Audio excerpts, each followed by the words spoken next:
15 વર્ષથી પાલેજમાં જૂના અને જાણીતા computer, laptop, CCTV camera service, printer repairing તેમજ નવા અને જૂના કોમ્પ્યુટર લે-વેચ કરનાર. એડમિશન ફોર્મ તેમજ તમામ સરકારી ફોર્મ ઓનલાઈન ભરી આપવામાં આવશે. વાગરા તાલુકાના મુલેર ચોકડી પર બેકાબુ ડમ્પરે મચાવ્યો તાંડવ. બ્રેક ફેલ થતાં 4થી વધુ વાહનોનો કચ્ચરગાર. હાઈવે પર સર્જાઈ અફરાતફરી. વાગરા તાલુકાની સૌથી વ્યસ્ત ગણાતી મુલેર ચોકડી ખાતે સર્જાયેલા અકસ્માતને પગલે લોકોના જીવ તાળવે ચોંટી ગયા હતા. દહેજ ઉદ્યોગ નગરીથી આમોદ તરફ જઈ રહેલા એક ડમ્પરે અચાનક કાબુ ગુમાવતા ભરચક ટ્રાફિક વચ્ચે મોતનું તાંડવ મચાવ્યું હતું.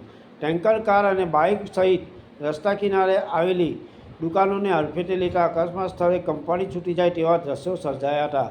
પ્રાપ્ત વિગતો અનુસાર દહેજ તરફથી પૂરપાટ ઝડપે આવી રહેલા ડમ્પરની બ્રેક અચાનક ફેલ થઈ ગઈ હતી. ચાલકે ડમ્પર પરથી કાબુ ગુમાવતા ડમ્પર સીધું જ મુલેર ચોકડી પર ઊભેલા વાહનોમાં ઘૂસી ગયું હતું. ડમ્પરે સૌ પ્રથમ એક ટેન્કર અને ઇકો કારને જોરદાર ટક્કર મારી હતી. ત્યારબાદ એક મોટરસાયકલને અડફેટે લેતા બાઇકનો લોખંડી કચ્ચરગાર નીકળી ગયો હતો. ડમ્પરની ગતિ એટલી પ્રચંડ હતી કે તેણે માર્ગની બાજુમાં આવેલી એક કેબિનને પણ અડફેટમાં લઈ લીધી હતી. અકસ્માતના ધડાકાનો અવાજ સાંભળીને આસપાસના દુકાનદારો અને રાહદારીઓ જીવ બચાવવા માટે ભાગવા લાગ્યા હતા. ચોકડી જેવા ધમધમતા વિસ્તારમાં આ પ્રકારની ઘટના બનતા લોકોમાં ભારે ભય અને ફફડાટ વ્યાપી જવા પામ્યો છે.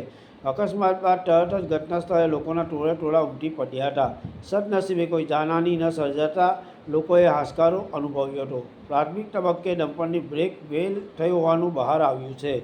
પાલેજ ટાઈમ્સ, ભરૂચ.